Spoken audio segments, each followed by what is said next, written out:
नमस्कार दोस्तों। मई 1984 army chief as वैद्य बड़ी अफरा तफरी में आधी रात को प्रधानमंत्री इंदिरा गांधी के आवास पहुंचते हैं। थोड़े इंतजार के बाद वैद्य पीएम इंदिरा से मिल पाते हैं और उन्हें देखते ही पीएम कहती है, वैद्य साहब, ऐसा क्या काम था जो आपको इतनी रात को आना पड़ा? अरुण श्रीधर वैद्य: मैडम पीएम, पंजाब के हालात बहुत खराब हो चुके हैं और भिंडरावाले स्वर्ण मंदिर पर अपना कब्जा जमा लिया है और वो सरेआम खालिस्तानी की मांग कर रहा है। हमें जल्दी लेकिन सावधानी से कुछ कदम उठाना पड़ेगा क्योंकि स्वर्ण मंदिर से पूरे सिख समुदाय की आस्था जुड़ी हुई है। पीएम इंदिरा भी हालात की नाजुक को समझ जाती है और तुरंत एक हाई लेवल की मीटिंग आधी रात को बुला लेती है। कुछ देर बाद मीटिंग शुरू होती है जिसमें लेफ्टिनेंट जनरल कृष्णस्वामी सुंदर जी, राजीव गांधी और कुछ आला अधिकारी मौजूद थे। कोई देर तक चली इस मीटिंग में काफी विकल्पों पर चर्चा की जाती है और अंत में भिंडरावाले को फौज की मदद से मार गिराने का फैसला लिया जाता है। दोस्तों, आज की इस वीडियो में हम जानेंगे कि आखिर क्या कारण था जिसके चलते कांग्रेस द्वारा राजनीति में लाया गया भिंडरावाले उन्हीं का सबसे बड़ा दुश्मन बन गया था। इसके अलावा हम ऑपरेशन ब्लू स्टार की भी हिडन डिटेल्स को जानेंगे जो आज तक दुनिया की नज़र से छुपी हुई है। वीडियो काफ़ी इंटरेस्टिंग होने वाला है, इसलिए आपसे अनुरोध है वीडियो की एंड तक जरूर देखिएगा और चैनल को ज़्यादा से ज़्यादा सब्सक्राइब कर लीजिएगा।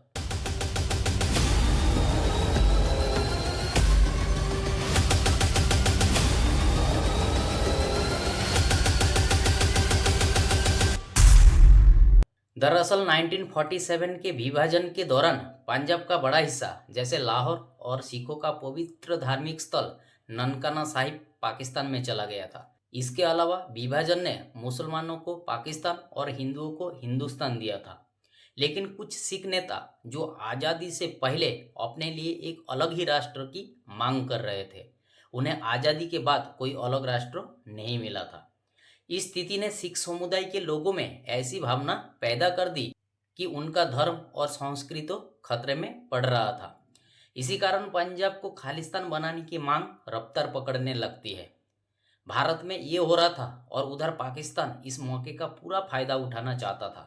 वो खालिस्तानी मूवमेंट को पैसे और हथियार देने में हल्का सा भी नहीं हिचकता था ताकि भारत कमजोर पड़े और वो एक ही झटके में पूरे पंजाब पे कब्जा कर ले।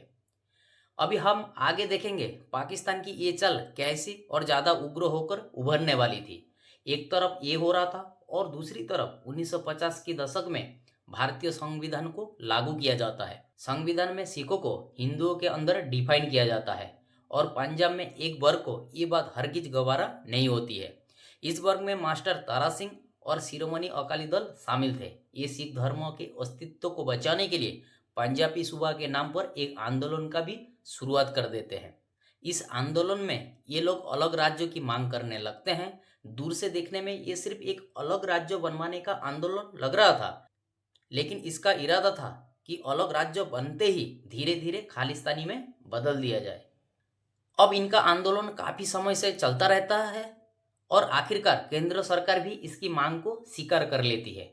1 नवंबर 1966 को इंदिरा गांधी की सरकार पंजाब का विभाजन कर देती है।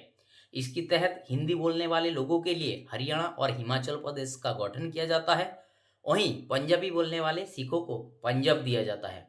भारत सरकार ने अलग राज्य बनाने की मांग तो मान ली थी और अकाली दल और कुछ खालिस्तानी पे इनका काफ़ी दबाव, इस बात का फायदा उठाकर वो अलग देश बनाने की मांग पर और जोर देने लगते हैं। इसी कारण 70 की दशक की शुरुआत में चरण सिंह पंछी और डॉक्टर जगजीत सिंह चौहान खालिस्तानी मूवमेंट को आगे बढ़ाते हैं। कुछ साल तक पंजाब को अलग देश बनाने की मांग को लेकर आंदोलन चलता रहता है। फिर 1978 में सब बदल जाता है और इस दशक के सबसे बड़े खलनायक जनरल सिंह भिंडरावाले की एंट्री होती है। 1978 में जनरल सिंह भिंडरावाले को दमदमी टकसाल का प्रमुख चुना जाता है। दोस्तों, निरंकारी सिंह समुदाय और दमदमी टकसालों में सालों से गहरी दुश्मनी चलती आ रही थी। 1978 में सिख निरंकारी दंगे होते हैं जिसमें भिंडरावाले खुलेआम निरंकार के खिलाफ बोलता है। इससे भिंडरावाले को सिख समुदाय में अलग ही पहचान बनने लगती है। दोस्तों, ये वो समय था जब पंजाब के पॉलिटिक्स में अकाली दल का बोलबाला था। कांग्रेस अकालियों का बोलबाले को कम करने के लिए भिंडरावाले का इस्तेमाल करने का प्लान बनाती है। अभी हम आगे जानेंगे कि कैसे ये प्लान उनके ही गले की हड्डी बनने वाला था।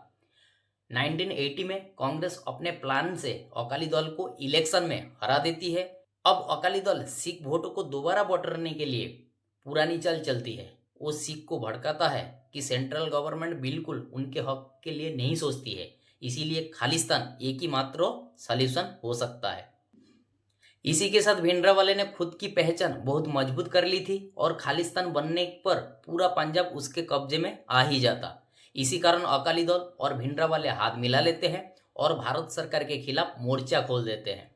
भिंडरावाले सिख को उग्र करने के लिए गांव गांव जाकर भड़काऊ भाषण देता है, जिससे साफ कहता है कि हिंदुओं को खत्म करके ही खालिस्तान बनवाया जा सकता है। इसी की भड़काऊ सोच के कारण कट्टरपंथी सिख उसके साथ जुड़ने लगते हैं। इससे पंजाब में हिंसा की ऐसी आंधी चलने वाली थी जिसकी निशान आज तक आंख नम कर देती है। 1981 में भिंडरावाले के साथियों ने हिंदू अखबार के संपादक और सिटिंग एमपी लाला जगत नारायण की बेरहमी से हत्या कर दी, क्योंकि वो अक्सर भिंडरावाले और उनकी विचारों की समालोचना करते थे। सिटिंग एमपी की मौत से पंजाब में अलग ही दहशत फैल गई और पंजाब पुलिस भिंडरावाले को गिरफ्तार कर लेती है। हालांकि सबूत ना होने के चलते उसे जल्दी छोड़ना पड़ता है, लेकिन अब पंजाब में हालात तेजी से बिगड़ने लगते हैं। अप्रैल 1982 में कुछ हिंदू मंदिरों में गाय की सिर और उसके अलग अलग अंग फेंके जाते हैं। ये सिर्फ शुरुआत भर थी और भिंडरावाले इस बात को अच्छी तरह से समझता था कि आगे जो वो करवाने वाला था वो पंजाब को सिविल वॉर की तरह धकेलने में क्षमता रखता था। इसी कारण वो सबसे पहले अपना सिर महफूज रखने के लिए स्वर्ण मंदिर में पनाह लेने का फैसला लेता है। उसे पता था स्वर्ण मंदिर में हर सिख की आस्था जुड़ी है और वहां से हिंसा फैलने पर कोई उन पर उंगली नहीं उठा सकता। भिंडरावाले जुलाई 1982 में आसानी से स्वर्ण मंदिर में स्थित गुरु नानक निवास में रहने लग जाता है, क्योंकि इसकी अनुमति गुरुद्वारा समिति से लेनी थी और वो अकाली दल के कब्जे में पहले से ही थी। इसके बाद पंजाब में दिन दहाड़े गोलियां चलने लगती है। सितंबर 1983 में जगराव नाम के एक इलाके में अपने घर के बाहर सैर कर रहे हिंदुओं को खालिस्तानी ने दिन दहाड़े मौत के घाट उतार देता है। अक्टूबर में कपूरथला से गुजर रही एक बस में सवार 6 हिंदुओं को खालिस्तानी ने बेरहमी से भूनकर रख देते हैं। 3 हिंदुओं को चंडीगढ़ में, एक को पटियाला और 4 को मोगा में खालिस्तानियों ने बेरहमी से मौत के घाट उतार देते हैं। हद तो तब हो गई जब उसी साल खालिस्तानी स्वर्ण मंदिर के बाहर पंजाब पुलिस के डीआईजी अवतार सिंह अटवाल को गोलियों से भूनकर रख देते हैं। अब आम नागरिक से लेके पुलिस के आला अधिकारी तक सब खालिस्तानी के डर से फने लगते हैं। बात हाथ से निकलती देख केंद्र सरकार पंजाब में राष्ट्रपति शासन लागू कर देती है, जहां सरकार को लगता है कि शायद अब स्थिति नियंत्रण में आ जाएगी। हकीकत में भिंडरावाले की ऐसी दहशत थी कि कोई उसकी खबर तक देने से डरता था। आए दिन स्वर्ण मंदिर के पास बने नालों से बोरियों से लाश मिलती रहती थी। उसी डर का फायदा उठाकर भिंडरावाले पुलिस से लेकर पंजाब इंटेलिजेंस तक हर जगह अपनी खबरी भर्ती कर रहे थे। एक तरफ मंदिर के पास अपना बेस बनाकर वो पंजाब पर ऐसी पकड़ बना लेता है, दूसरी तरफ उसके गुर्ग हिंदुओं को लगातार नरसंहार करते रहते हैं। फरवरी 1984 में खालिस्तानी 6 हिंदुओं को बम से उड़ा देते हैं। उसी महीने न्यू ईयर टाइम में खबर छपती है कि खालिस्तानी ने 27 हिंदुओं को बुरी तरह से चोटिल और 11 को मार दिया है। केंद्र सरकार ने इन सबको आंख मूंद कर देख रही थी, शायद और कुछ महीने और देखती रहती, मगर इसी बीच केंद्र सरकार को एक इंटेलिजेंस रिपोर्ट आती है कि भिंडरावाले ने स्वर्ण मंदिर में शरण लेने के साथ पाकिस्तान से बहुत बड़ा हथियार का जमावड़ा भी कर रहा है। इसके अलावा खालिस्तानी ऑटोमेटिक हथियार के साथ दिन भर स्वर्ण मंदिर में पहरा देते हैं। ये तो शुरुआत था, क्योंकि इन रिपोर्ट में आगे खुलासा होता है कि भिंडरावाले के प्लान ये है कि 5 जून को पंजाब में एमएलए को मारेगा और बड़े स्केल पे हिंदू सिख दंगे भड़का के सिविल वॉर की शुरुआत कर देगा। अब केंद्र सरकार को भी समझ आ गया था कि जल्द ही कुछ करना पड़ेगा, नहीं तो वो दिन दूर नहीं कि भारत से पंजाब अलग हो जाएगा। इन्हीं हालातों के चलते आर्मी चीफ बैद पीएम इंदिरा से मिलने आए थे और उस दिन जब मीटिंग में सेना का इस्तेमाल करने का फैसला लिया जाता है तो उसके अलग दिन ही कुछ ऐसी घटना घटती है। 31 मई 1984 मेजर जनरल कुलदीप सिंह बराल मेरठ के स्थित अपने घर में परिवार के साथ बैठकर घूमने जाने का प्लान बना रहे थे। आखिर उन्हें एक दिन पहले से जो छुट्टियां मंजूरी हुई थी, तभी अचानक उनके फोन पर घंटी बजती है और फोन से उस तरफ से जो आवाज आती है वो देश की इतिहास में दर्ज होने जाने वाली वाक्यों का कारण बन जाती है। दरअसल बरार को तुरंत वेस्टर्न कमांड यानी कि चंडी मंदिर आर्मी बेस पहुंचने की आदेश मिल जाते हैं। बरार तुरंत मेरठ से दिल्ली और वहां से पहली फ्लाइट पकड़कर चंडीगढ़ पहुंच जाते हैं। 1 जून 1984 सुबह की पहली किरण के साथ बरार चंडी मंदिर बेस पहुंच जाते हैं। वहां पहुंचते ही बिना आराम किए वो वार रूम की तरफ निकल जाते हैं।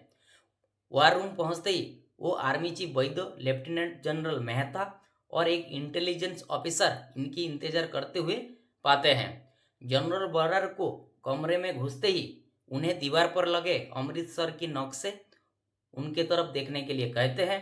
बरार कुछ समझते उससे पहले मेहता एक सीटक में उन्हें कुछ प्लान समझाते हैं। मेहता की बात अब खत्म होने को आई थी और बरार अब थोड़ा थोड़ा समझने लगते हैं, मगर इससे पहले वो कुछ कहते बैद बरार के पास आकर उनकी आंख में देखकर कहते हैं ऑपरेशन ब्लू स्टार। इतना सुन बरार लगभग चीजें समझ चुके थे। इसके बाद कमरे में करीब 3 से 4 घंटा तक ब्रीफिंग चलती है। बरार को ऑपरेशन की बारीकियों से लेकर स्वर्ण मंदिर में नक्शे तक सब कुछ समझाया जाता है। अब मीटिंग अंत होने को आई थी और बैद एक आखिरी बार बरार की तरफ देखते हुए कहते हैं अगर हमसे देरी हुई तो पंजाब भारत से अलग हो जाएगा और उधर पाकिस्तान इस बात को बेसब्री से इंतजार कर रहा है। बरार भी ऑपरेशन का महत्व को समझ चुके थे और ब्रीफिंग के तुरंत बाद बरार अपनी सबसे बेहतरीन टुकड़ियों के साथ अमृतसर के लिए रवाना हो जाते हैं। 4 जून 1984 इन दिनों अमृतसर में कर्फ्यू लगा हुआ था और सड़कों पर मानो मातम ही छाया हुआ था। बरार और उनके साथ 9 inventory division guards regiment, Bihar regiment और पंजाब रेजिमेंट के करीब 70,000 फौजी अमृतसर की सड़क पर उतर जाते हैं। फौज का इरादा साफ था कि जल्द से जल्द खालिस्तानियों को मारना और कम से कम स्वर्ण मंदिर को नुकसान पहुंचाना। इसी के चलते बरार कोशिश करते हैं कि खालिस्तानियों को डराया जाए और सरेंडर करने के लिए कोशिश की जाए। आर्मी स्वर्ण मंदिर के 4 दीवारी तक इर्द गिर्द बने घरों में मशीन गन लेके डेरा लगाती है और मंदिर के हर दरवाजे पे भारी संख्या में पहरा देने लगती है। इसके साथ लाउड स्पीकर में पंजाबी में बुलवाया जाता है कि सरेंडर करने में भलाई है। फौज की कोशिश और उम्मीद थी कि खालिस्तानी खुद को इतनी बड़ी फौज से घेरे हुए पाकर शायद मानसिक तौर पर कमजोर पड़ जाए और हथियार डाल दे। लेकिन हथियार डालना तो दूर, मंदिर के मुख्य दरवाजे से थोड़े दूर बंकर जैसी ढांचे बनाए बैठे हुए खालिस्तानी धड़ाधड़ गोलियां और ढेरों ग्रेनेड बरसाने लग जाते हैं। मगर वो भूल चुके थे कि उनके सामने भारतीय सेना है। वो दुश्मन को मनचाहा उपहार देने के लिए सक्षम है। बाहर से हमारी सेना माउंटेन गन का इस्तेमाल कर खालिस्तानियों पर गोले बरसाने लगती है। लेकिन फौज के लिए ये इतना बड़ा सरल नहीं था, क्योंकि उन दिनों हवा काफ़ी ज़्यादा चल रही थी, जिस कारण हल्की सी भी चूक हुई तो गोली खुद हमारी फौजियों के पर गिर सकते हैं और मंदिर के मुख्य ढांचे में भी लग सकते थे। दोनों ही फौज हरगिज बर्दाश्त नहीं कर सकती थी। अब लगभग पूरा दिन ऐसे ही सोलिंग होती है और बड़ी सावधानी से खालिस्तानियों की कच्ची बंकर्स की संख्या कम होने लगती है। 5 जून बरार का प्लान था कि खालिस्तानियों को ऐसे ही अंदर तड़पने दिया जाए, लेकिन उनको इनपुट मिलती है कि ऑपरेशन को जल्द से जल्द खत्म करना होगा। लगभग पूरे पंजाब से भीड़ इकट्ठा होकर अमृतसर की तरफ आगे बढ़ रही है और इनका उद्देश्य फौज पर हमला करने का है। अब ना चाहते हुए बरार पे सिर्फ एक ही विकल्प बचता है, फौजियों को अंदर भेजना। 40 सबसे बेहतरीन फौजियों की टुकड़ी को मंदिर के अंदर भेजा जाता है। दरअसल मुख्य मंदिर वाला जो एरिया है जिसमें अकाल तख्त भी आता है, उससे थोड़ा दूर एक सराय है। इन दोनों के बीच एक गलियारा है और हमारे फौजी इस गलियारे पे कब्जा करना चाहते थे, ताकि मुख्य मंदिर में छिपे भिंडरावाले का सराय में ऑटोमेटिक हथियार से लेकर बैठे खालिस्तानियों को काटअप किया जा सके।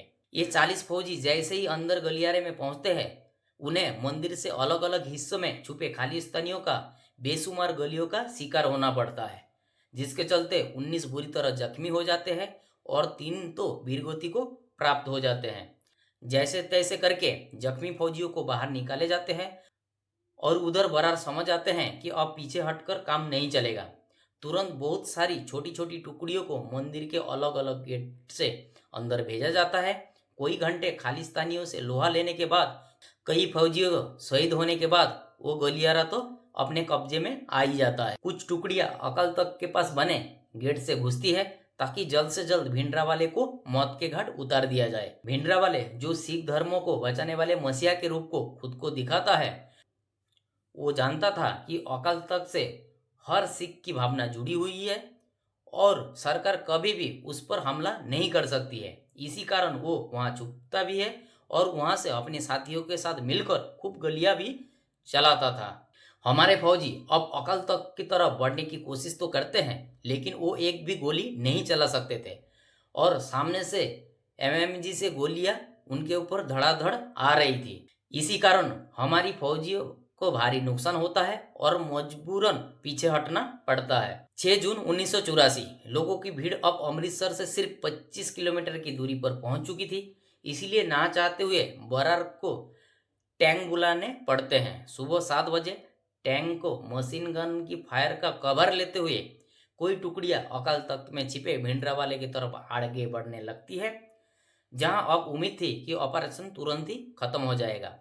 असल में खालिस्तानी ऐसी चाल चलते हैं जो बरार कभी बुरे सपने से भी नहीं सोच सकते थे। जैसे ही हमारे टैंक सराय से होते हुए गलियारे तक पहुंचते हैं, खालिस्तानी एंटी टैंक मिसाइल निकाल लेते हैं और एक के बाद एक मिसाइल दागना शुरू कर देते हैं। देखते ही देखते हमारी टुकड़ियों के साथ एक टैंक भी खालिस्तानियों का शिकार हो जाता है। इधर बरार भी अब सेना को वापस नहीं बुलाते हैं और टैंक को अकाल तख्त के आसपास बने पिलर के पास चलाने की अनुमति दे देते हैं। इससे अब जगह धुआं धुआं हो जाता है और इसी बात का फायदा उठाकर कोई टुकड़ियां फटाफट अकाल तख्त पर पहुंच जाते हैं। अंदर से गोलियां तो लगातार चल रही थी, मगर अब उनका टारगेट इतना साफ नहीं दिख रहा था। हमारी सेना हिदायत को निभाते हुए अकाल तख्त के तहत एक भी गोली नहीं चलाती है। वहीं अकाल तख्त के पास बने अंडरग्राउंड बंकर, जिसमें भिंडरावाले भागने की कोशिश करता है, उसमें एक ग्रेनेड दाग दी जाती है। ग्रेनेड भिंडरावाले के ऊपर तो नहीं फटता है, लेकिन उससे निकलने वाले लोहे से वो बुरी तरह से जख्मी हो जाता है। इसके बावजूद भी अपनी मौत को अपने पास पहुंचता देख वो छुपने की कोशिश करता है। तभी सेना के सटीकता उस पर निशाना साध देती है। भारत से उसका पंजाब छीनने का और कोई मासूमों की जान लेने वाला भिंडरावाले मारा जाता है। इसके साथ उनके 2 साथी अमरीक सिंह और शाहबेग सिंह भी मारा जाता है। अकाल तख्त में छुपे बाकी खालिस्तानियों को भी जल्द से जल्द मार गिराया जाते हैं। भिंडरावाले को मारने के बाद सेना एक हफ्ते तक वहां बनी खुफिया सुरंगों का जायजा लेती है, जिसमें बहुत सारे पाकिस्तान में बने हथियार बरामद होते हैं।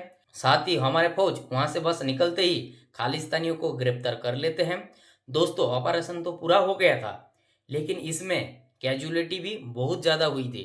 भारतीय सेना के 83 सैनिक शहीद हो जाते हैं, 248 घायल होते हैं और 400 से ज़्यादा अन्य लोग भी इसमें मारे जाते हैं। दोस्तों, इस घटना से भारत क्या पूरे विश्व में सिख समुदाय की भावना को बहुत ठेस पहुंचती है। एक तरफ भारत से खालिस्तान के साफ होने की उम्मीद दिखाई दे रही थी, लेकिन इस ऑपरेशन ने सिख समुदाय की भावना को ठेस पहुंचती है। वो 4 महीने के बाद यानी 31 अक्टूबर को बाहर निकलती है। इंदिरा गांधी के 2 सिख अंगरक्षक उनको गोली मारकर हत्या कर देते हैं। इसके बाद 1984 का सिख नरसंहार भी देश को देखने को मिलता है, जिसका आज तक भी भारतवासी को दुख होता है। दोस्तों, आप कमेंट्स में बताएं, क्या भिंडरावाले को पंजाब से साफ करने का कोई और तरीका हो सकता था या भारत सरकार की इस फैसले सही थी?